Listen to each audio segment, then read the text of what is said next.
Hello, my name is Cameron LaPlante, and today I will be addressing the topic of telecommuting. Through this presentation, I'll provide you with information on telecommuting to aid you in deciding if it's something you would like to implement as a business owner or to do as an employee. Do you need to be confined by a cubicle? As the working environments around the world grow with the development of technology, the need for in-person contact is diminishing. Although some jobs require face-to-face interactions daily, many do not. Much of the work done in an office building today is solely through laptops and other electronic devices. Colleagues can go an entire day in the same building while only communicating via email or instant messenger. In many cases, these means of communication are faster and promote increased productivity. What's to prevent this from being done miles away? You've probably heard of telecommuting referred to as working from home or outside of the office.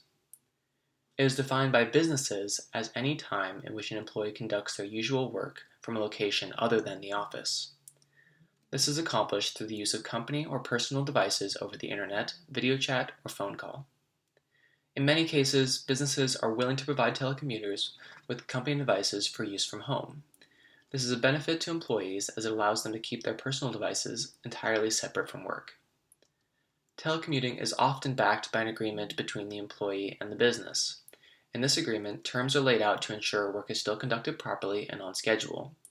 Through clear communication and understanding, employers can reach a mutually beneficial relationship with off-site employees. Today, we will take a look at the evolving workplace climate in society.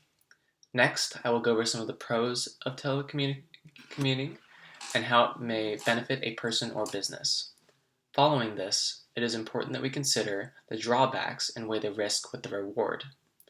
Finally, I will end this presentation with some possible conclusions to be drawn. As reported by the U.S. Census Bureau, 3% of full-time employees in the workforce say that they work primarily from home. That's roughly 3.4 million people. As the understood definition of a work environment morphs and develops along with societal advances, many employers have embraced the open and openly promoted telecommuting. Issuing each employer a work laptop is common practice for many businesses, and with the ability to supply this technology comes the benefit of untethered access to work. Many employees already do some additional work from home on company devices, and doing this full-time isn't much of a stretch. Here I have provided a list of a few benefits. The first point is one that benefits both the employee and the business. The ability to work from anywhere with an internet connection allows for more than just working from home. People who go on frequent business trips often conduct a majority of their work while traveling. They are able to continue their work in a hotel, on an airplane, and just about anywhere in the world. Second is a benefit specifically for the individual. The typical 9-to-5 work shift can feel cumbersome to many employees, especially when you factor in a heavy traffic commute in or out of a large city. Seattle is an excellent example of this.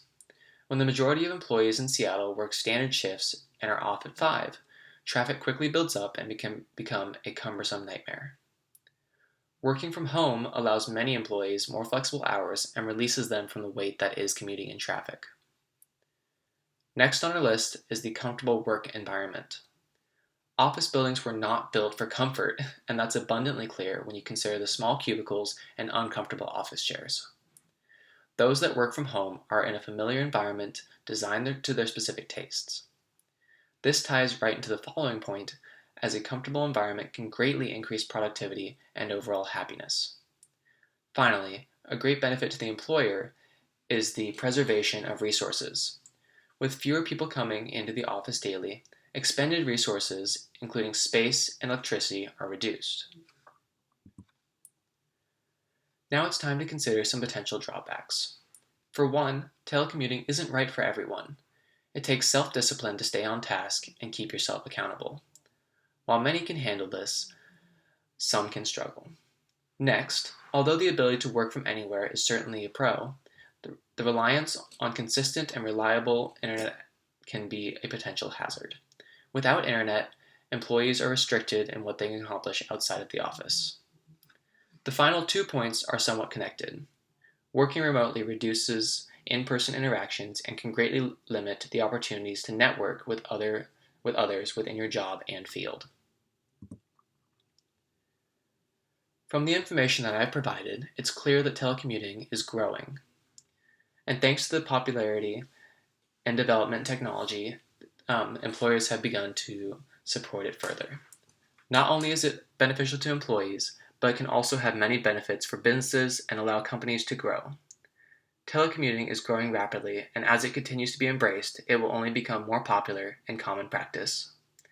It's now up to you as the business or individual to decide if it's a good option for you. Thank you for your time.